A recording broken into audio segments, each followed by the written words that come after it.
Well, it was considered scandalous at the time. There had never been any really R-rated things on television, and although nothing much happened on screen, it was known from the very beginning that Mia Farrow was the illegitimate daughter. The father was there and part of the town. The whole town knew it. It was never any secret, but he never married the woman.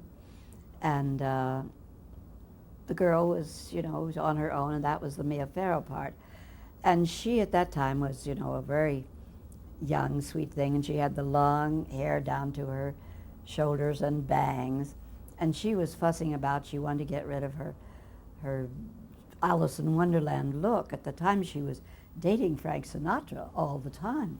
And she said, it's embarrassing. They said, well, you can put your hair up on your top of your head, it's okay.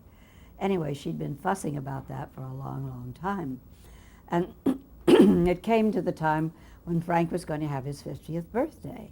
And of course, there was a lot of publicity about that. All the talk about who was going to be there. It was going to be a grand, big party at the Beverly Wilshire Hotel.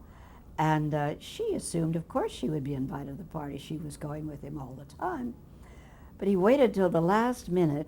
He had a small dinner party for her the night before the big party. And in her squab, in the stuffing, was a diamond bracelet.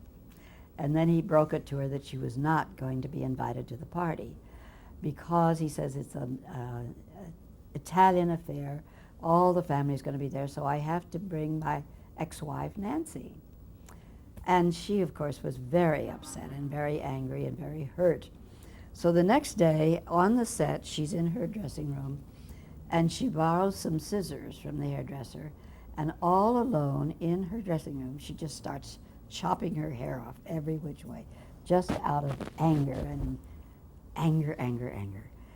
Well, I don't know whether she knew that or not, but that's what they did to the French girls who became prostitutes for the Nazis. They did that. They cut their hair off all wild and marched them through the streets for shame. I don't know if she knew that or not, but I know that that's what she was feeling like, that here she was his whatever, and so she couldn't go to a party where his father and mother were, or his grandmother and grandfather. And of course, when they saw it, I mean, they practically had heart failure.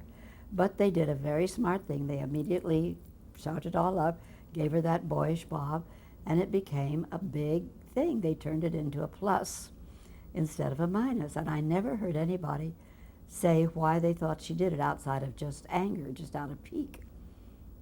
But that's what it was.